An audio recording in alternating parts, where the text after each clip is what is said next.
attention, parce que cette équipe de Getafe, elle est actuellement 15e au championnat, elle est pratiquement en train de frôler la zone de relégation. Ils ont que 3 points d'avance sur la zone de relégation, donc forcément eux aussi vont vouloir se relancer, ils vont vouloir aller chercher la victoire, ils vont vouloir tout simplement ne plus perdre de points supplémentaires pour espérer justement ne pas sombrer.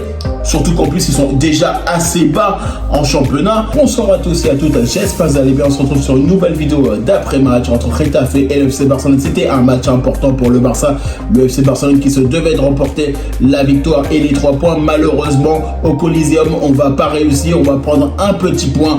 Et il y a quand même beaucoup de choses qui ont été controversées dans cette rencontre et notamment dans ce match. Sans oublier notamment l'arbitrage qui a été pour moi vraiment catastrophique, que ce soit les erreurs sur Jules Koundé qu'on peut notamment évoquer, notamment le penalty non sifflé. Faut pas oublier aussi les cris et les nombreuses fautes de la part des joueurs de Getafe. Il faut pas oublier aussi les insultes racistes qui ont été subies notamment de la part de Baldé. Malheureusement, lui, il a subi des choses qui sont, pour moi, dans le foot, ne devraient pas.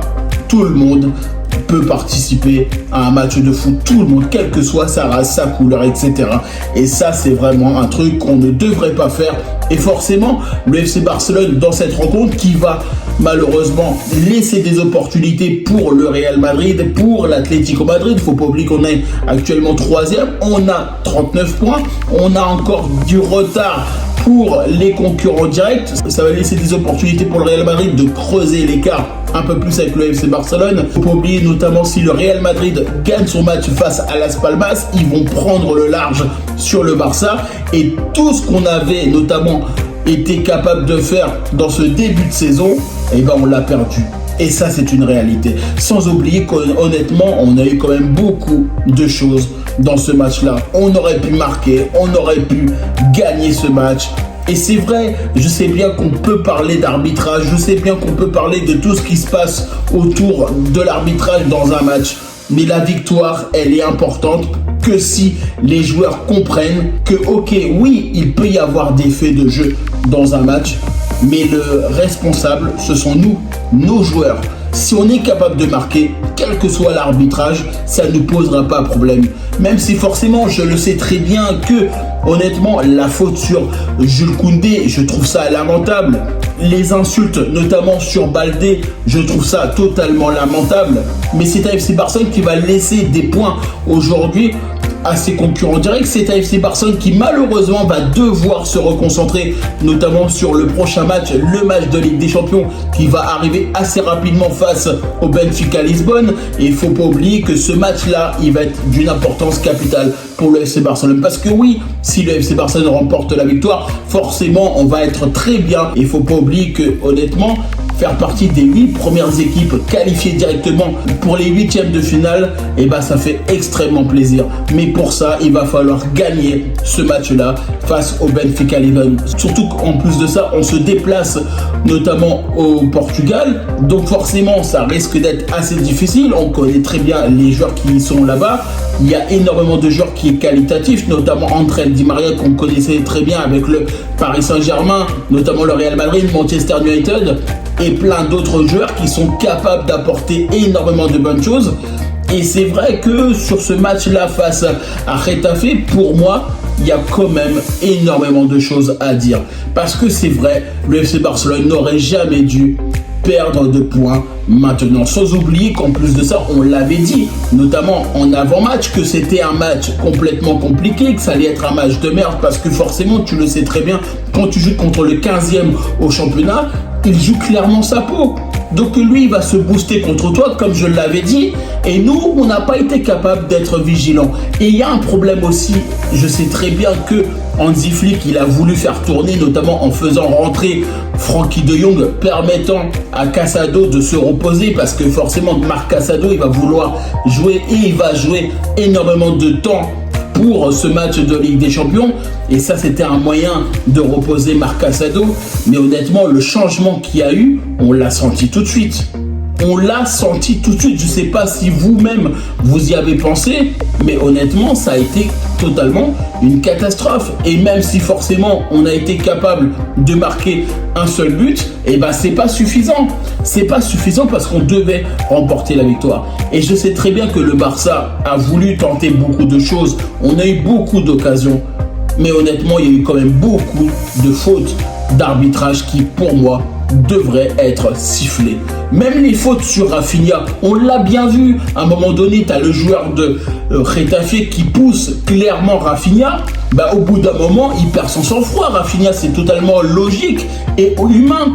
Après, quelque part, je me dis aussi qu'il n'aurait jamais dû tomber dans le piège du joueur de Getafe parce que c'est fait exprès. Il y a beaucoup de joueurs qui font exprès pour que l'adversaire prenne des cartons jaunes parce qu'ils le savent. En faisant exprès de pousser à bout ton adversaire, forcément, toi, tu vas tranquillement énerver l'autre et lui va prendre carton jaune. Et ça, c'est une stratégie qu'on connaît très bien dans le football. Et ça, malheureusement, Rafinha, il aurait dû clairement faire attention, surtout qu'en plus c'est le capitaine du FC Barcelone. Il aurait dû se tranquilliser, il aurait dû calmer le jeu et ça c'est une réalité. C'est peut-être un petit peu pour ça que pour moi je mettrais peut-être une petite mention sur cet aspect-là, parce que c'est vrai qu'aujourd'hui Getafe, ils ont fait énormément de fautes. Il y a eu énormément de choses entre le FC Barcelone et Getafe et malheureusement, c'est un Barça qui va payer encore une fois les pots cassés d'une gestion et notamment d'une VAR qui est totalement mal appliquée. Et je sais très bien que moi aujourd'hui, c'est lamentable.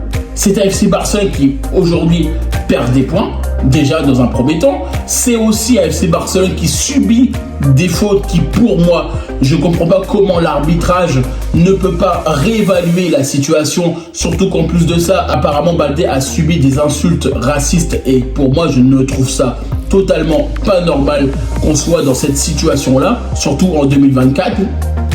Et d'autant plus que ça, le FC Barcelone va laisser des opportunités pour ses concurrents directs. Donc ça veut dire que toi, derrière, tu vas te concentrer sur ton match de Ligue des Champions. Ton championnat, il est compliqué. Parce que le match qu'on aurait dû potentiellement gagner, c'est celui-là. Parce que tu le savais très bien que si le Barça gagne ce match-là, bah potentiellement, ça met la pression sur les concurrents directs, le Real Madrid et l'Atlético Madrid. Parce qu'ils savent que potentiellement, ils ne devraient pas faire de faux pas. Mais là, actuellement, comme le Barça a encore fait une contre-performance, faut pas oublier que le FC Barcelone a été capable de remporter la victoire sur un seul match sur les 8 dernières rencontres en Liga. C'est quand même stratosphérique d'être capable de faire des contre-performances en Liga de cette manière-là. On est clairement sur quelque chose qui, pour moi, on devrait se reconcentrer parce que honnêtement, perdre des points maintenant, ces points-là, comme je le disais, on va pas pouvoir les récupérer à la fin de la saison. Quand on va faire les comptes, notamment de la Liga, et ben on va se dire on a perdu des points contre telle équipe, contre telle équipe, contre telle équipe. Et oui, bah forcément, il fallait remporter la victoire. En tout cas, moi, je suis quand même assez dégoûté. C'est un FC Barcelone qui va malheureusement faire encore un match nul. C'est un FC Barcelone qui va devoir courir derrière, notamment le Real Madrid et l'Atlético Madrid. Il va falloir encore une fois compter notamment sur, je sais très bien, des aspects d'erreur de la part des concurrents directs. Et ça, c'est pas normal.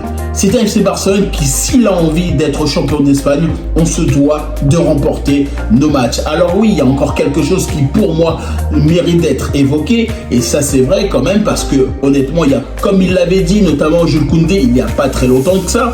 Faut pas oublier qu'il y a quand même énormément de matchs dans la saison. On est sur notre 8e match ce mois-ci au mois de janvier, notamment face à l'Atalanta, ça va être notre 8e match. Il y a quand même beaucoup de matchs. Quand tu penses notamment à ce match qu'on a eu, quand tu penses à tous les matchs qu'on a eu, que ce soit en coupe, en championnat, en Ligue des Champions, en Super Coupe d'Espagne, 8 matchs au mois de janvier, c'est énorme. C'est quand même une logique pour que les joueurs soient fatigués. Il faut quand même se rendre compte que forcément les joueurs, quand ils vont jouer les matchs, ils sont épuisés. Là, tu sais que là, tu as joué ton match, notamment de championnat. Dans quelques jours, il faut que tu prennes l'avion pour aller notamment au Portugal, pour aller jouer notamment ce match de Ligue des Champions face au Benfica Lisbonne. Donc forcément, tu sais très bien que tes joueurs-là, ils vont déjà se reposer, ils vont avoir cette phase de récupération. Mais honnêtement, il y a énormément de matchs qui sont dans ce mois-ci. Et forcément, les joueurs, c'est des êtres humains. Ils sont fatigués, ils sont totalement épuisés. Et j'espère honnêtement qu'ils vont être au meilleur niveau face au Benfica Lisbonne, parce que forcément, tu cumules énormément de matchs dans la saison. Et tu te dis quand même, pourquoi à un moment donné, tu fais des contre-performances. Oui, mais peut-être que les joueurs, ils sont aussi fatigués. Et même si forcément tu imposes un turnover, et on le sait très bien qu'Hansi Flick, il essaye de faire tourner à un certain moment de la saison pour espérer faire souffler certains joueurs, mais tu es obligé de faire des résultats. D'un côté, tu as besoin de faire souffler les joueurs, mais de l'autre côté, tu as besoin de résultats. Notamment, tu as besoin de gagner pour potentiellement être compétitif en championnat, en Ligue des Champions, en coupe, etc. Donc forcément, il y a ce petit côté, entre guillemets, un peu chiant, qui peut être problématique. En tout cas, moi, je vous remercie toutes les personnes qui prennent le temps pour regarder cette vidéo. N'hésitez pas à liker, commenter et partager. N'hésitez pas à me dire en commentaire ce que vous avez pensé, notamment de cette rencontre entre Getafe et le FC Barcelone. Et puis moi, je vous dis tout simplement à bientôt pour une prochaine vidéo.